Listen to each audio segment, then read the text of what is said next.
તો ગુજરાતમાં એમબીએ અને એમસીએ વર્ષ 2026-27 એડમિશન માટેનું ઓફિશિયલ શિડ્યુલ છે તે ડિક્લેર કરી દેવામાં આવ્યું છે. અહીંયા તમે જે જોઈ શકો છો એ આ વર્ષે જે પણ વિદ્યાર્થી ભાઈઓ બહેનો ગુજરાતમાં એમબીએ અને એમસીએમાં એડમિશન લેવા માંગતા હોય તો આમાં જે પણ તારીખ આપી છે એ મુજબ એની સંપૂર્ણ પ્રક્રિયા છે તે કરવાની રહેશે. તો ઓનલાઈન જે રજિસ્ટ્રેશન છે આ વર્ષ માટેનું એ 25 મેથી ચાલુ થઈ જશે અને ઓનલાઈન રજિસ્ટ્રેશન માટે છેલ્લી તારીખ 30 જૂન છે તે રહેશે.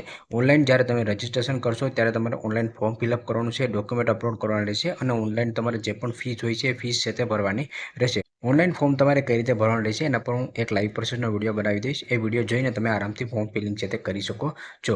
ત્યાર પછી ફોર્મ ભર્યા પછી કોઈ પણ મોડિફિકેશન કરવાનું હોય અથવા તો કોઈ પેન્ડિંગ ડોક્યુમેન્ટ છે એ સબમિટ કરવાનું હોય અથવા તો કોઈ કરેક્શન કરવાનું હોય તો એના માટે તમને 5 જુલાઈનો સમય છે તે આપવામાં આવશે.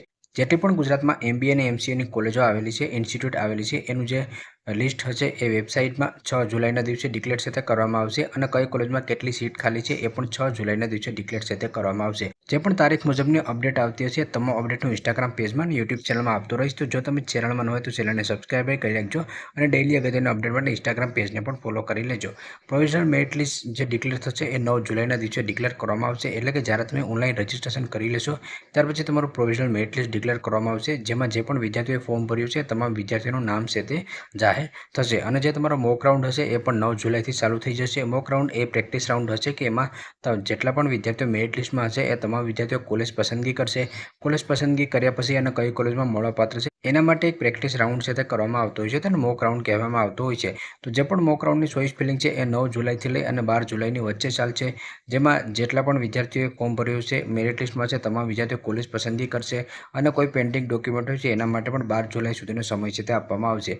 જેટલા પણ વિદ્યાર્થીઓ મોક રાઉન્ડમાં કોલેજ પસંદગી કરી હશે તેનું જે રિઝલ્ટ છે એટલે કે કયા વિદ્યાર્થીને કઈ કોલેજમાં મળેલું છે એ 14 જુલાઈના દિવસે ડિક્લેર છે તે કરવામાં આવશે. જે ફાઇનલ કોલેજો માટેનું લિસ્ટ હશે કે કોઈ કોલેજ નવી અપડેટ થઈ હોય કે સીટ મેટ્રિક્સ એટલે કે સીટનો વધારો થયો હોય તો એ 13 જુલાઈના દિવસે ડિક્લેર છે તે કરવામાં આવશે.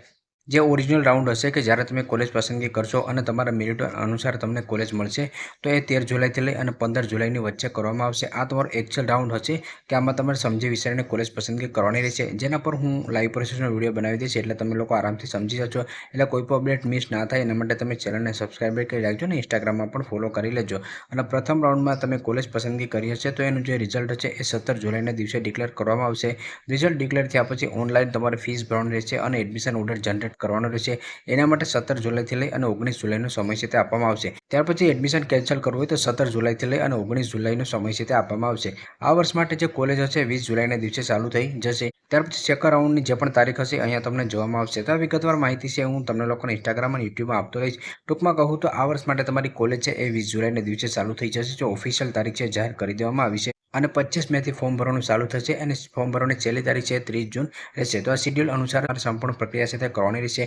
જે શિડ્યુલ તમે અહીં જોયું હતું એ શિડ્યુલ ડાઉનલોડ કરવા માટે એસીપીસી ઓફિશિયલ વેબસાઇટમાં આવ્યા પછી નીચે આવશો તો નોટિસ તમને જોવા મળશે. એમાં નીચે તમને કાલની તારીખ જોવા મળશે કે કાલે જે શિડ્યુલ છે ડિક્લેર કરી દેવામાં આવ્યું છે. અહીંયાથી તમે એની પીડીએફ છે તે ડાઉનલોડ કરી શકો છો. તમારી જે કોઈ પણ અપડેટ હશે એ સંપૂર્ણ અપડેટ અહીંયા જ આપવામાં આવશે અને આગળ આ ઉપરાંત પણ હું સંપૂર્ણ વિડીયો બનાવીને સંપૂર્ણ માહિતી તમને સમજાવતો રહીશ. જો તમને આ વિડીયો પસંદ આવે તો લાઇક કરજો અને ચેનલમાં ન હોય તો ચેનલને સબસ્ક્રાઈબ કરવાનું ભૂલશો નહીં.